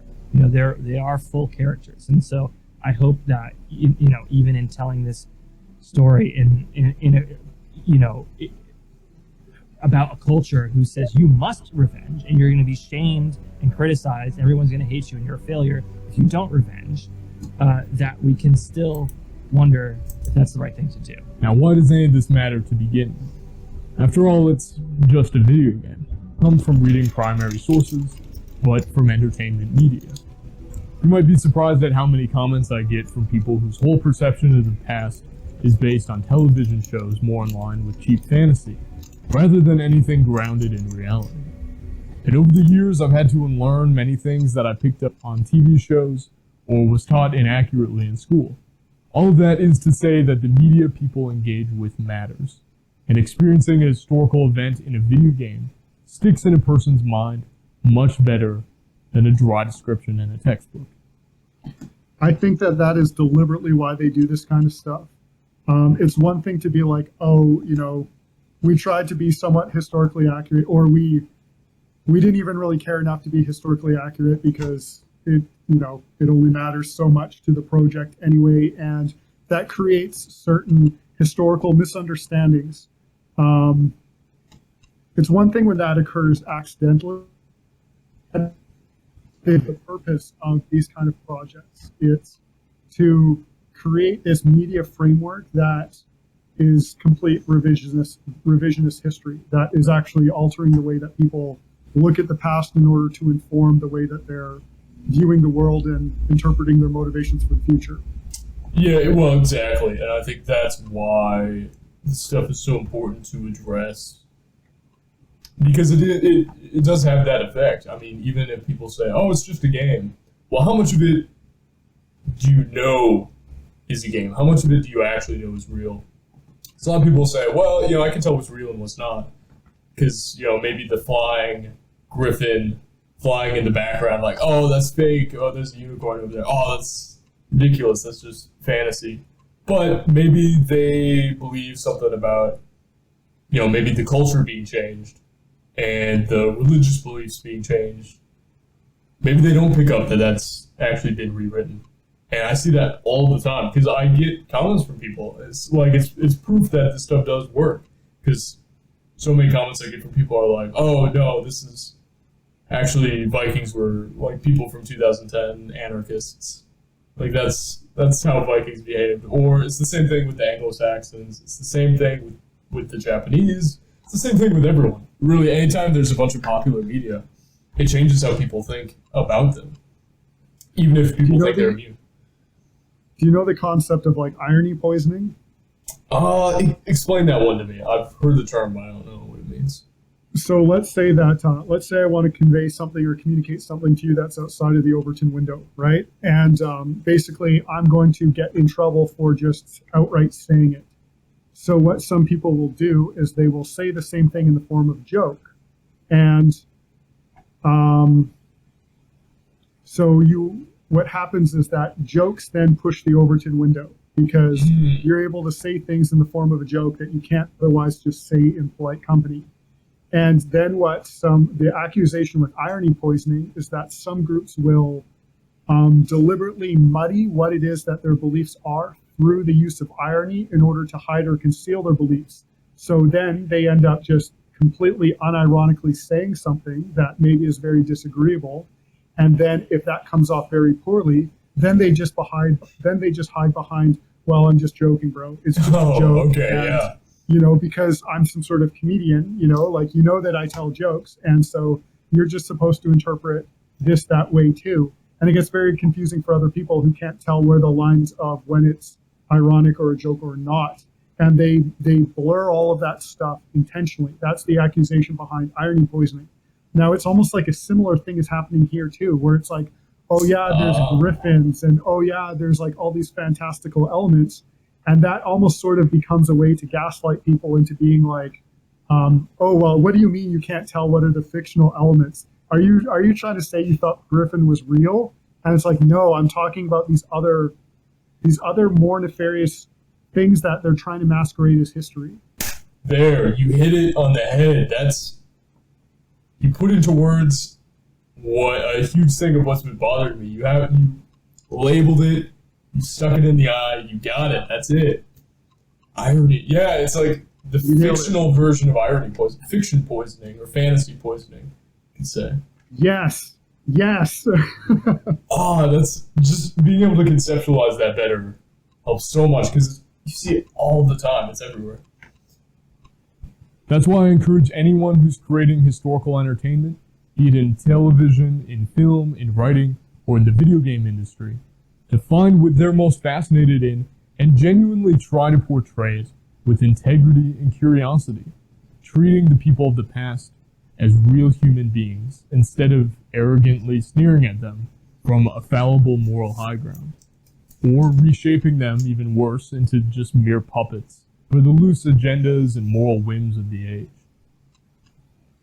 We want it to look as real and truthful as possible. And when it turned out that he was incredibly passionate about Norse mythology and the Viking culture. It felt like the obvious choice or a dream choice for us. I know it would be very hard to do an actual like series, but have you thought of Vinland Saga, the anime? Yeah, people keep telling me I need to watch that, and I'm like, yeah, I need to watch that, and I still haven't watched it. But yeah, I need to prioritize that because that would be something worth doing a review on. It's very interesting. Like, I love that show. I think it's so good. And it's interesting to see a like anime Japanese depiction of a European culture, and they seem to approach it with more reverence than the West does. Yeah. I mean, that's totally true. Japanese media, whether that's like in anime or in video games, like Japanese artists tend to do these days a much better job of portraying Western aesthetics, Western ideas, Western history and culture than actual Westerners. Like, the Japanese are much better at it, whether that's something like Dark Souls or, I'm assuming, Vinland Saga seems to be, much better at that sort of thing. So it's like we've lost that ability here to be honest with our own history. So it takes a talented group of outsiders to see clearly our own history and past and aesthetics as it really was, which I think is kind of a pretty harsh thing that we have to really take a look at ourselves in the West and say, man, we've really lost the path over here. So it takes Right. outsiders to really see our own Right. culture It's and history. like we've lost the ability to preserve any culture at all.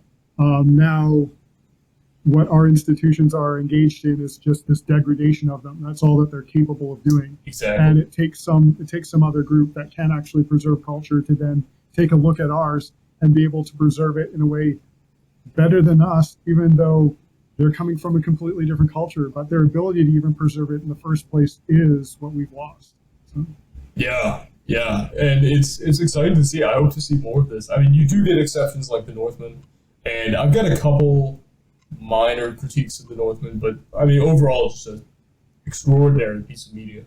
And yeah, stuff like Japanese developed media. So it'll be cool to see the future. I still think we'll probably get some good pieces of media and art that'll be developed in the future, but you just have to wade through a sea of stuff like this to find the gems. Cool. Well, once again, Matt, I really appreciate your work. I'm glad that I'm glad you've headed down this road and that you're doing these kind of analyses. Is there anything in it that you had to leave out or cut out that was kind of painful for you to leave on the cutting floor? I think each section could have been its own video. I put in different timestamps into the video, and as you go over them, you'll see each one kind of has its own little topic. I think each one of those, whether it's women in combat or warrior women, like that's deserving its own 2-hour thorough deep dive discussion, or whether it's things like I wanted to write this whole section on media and discerning historical media or historical fiction, and how should we treat historical fiction and how should we treat that within the medium of a video game, covering all these topics, which is why it's so nice to be able to have a stream like this where we can flesh out these topics a little more, and you're able to connect the idea of irony poisoning with these fantasy historical settings, so it becomes fantasy poisoning. Like that, being able to do that just helps so much because, if I had all the time in the world, I definitely would, make this a 10-hour video. But, I guess we'll do what we can with the resources we have for now. Well, again, I look forward to your work in the future. Yeah, and I think just to leave kind of on a final point, the thing that comes down to is like any great work of art has a part of it that's an exploration process for the creator, I think, which is why, you know, the Northmen, they're exploring it. They're going into it with kind of open eyes. Whereas if you're creating propaganda, you already have the full thing like laid out ahead, and you have your strict set of rules, and you can't explore over here and you can't explore over there. So it all has to conform to whatever the rigid ideology is. Whereas it's like this honesty and honest exploration that makes just any true piece of art, makes it so interesting and makes it worth pursuing. I mean, would you agree with that as a statement? Yeah, I think you're right. I think you're right about that. And I do think there was something distinctly different about Northman than there was Assassin's Creed, you know. Well, hey, thank you again for doing this. It was so great to get your insights. I mean, you've really got the right mind to, you know, drill into what's underlying a lot of this. I mean, whether it's the spiritual side of things, the narrative side of things. Very helpful to have you kind of guiding along and going along this ride with me on this journey. So thank you so much. It'll be fun to do more of these in the future.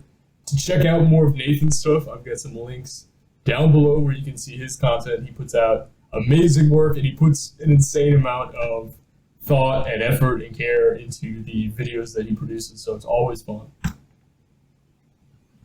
And to my audience, check out Matt's work too, NORDHUGR. I've really enjoyed these collabs, and I think that we both have very, very unique minds to sort of bring to this. I think that both of our work is better because we have an ability to collaborate with each other. So I look forward to this. Well, thank you. Yeah, it'll be fun to do more of these in the future. Meanwhile, take care, and we'll join you on the next one. Sounds good.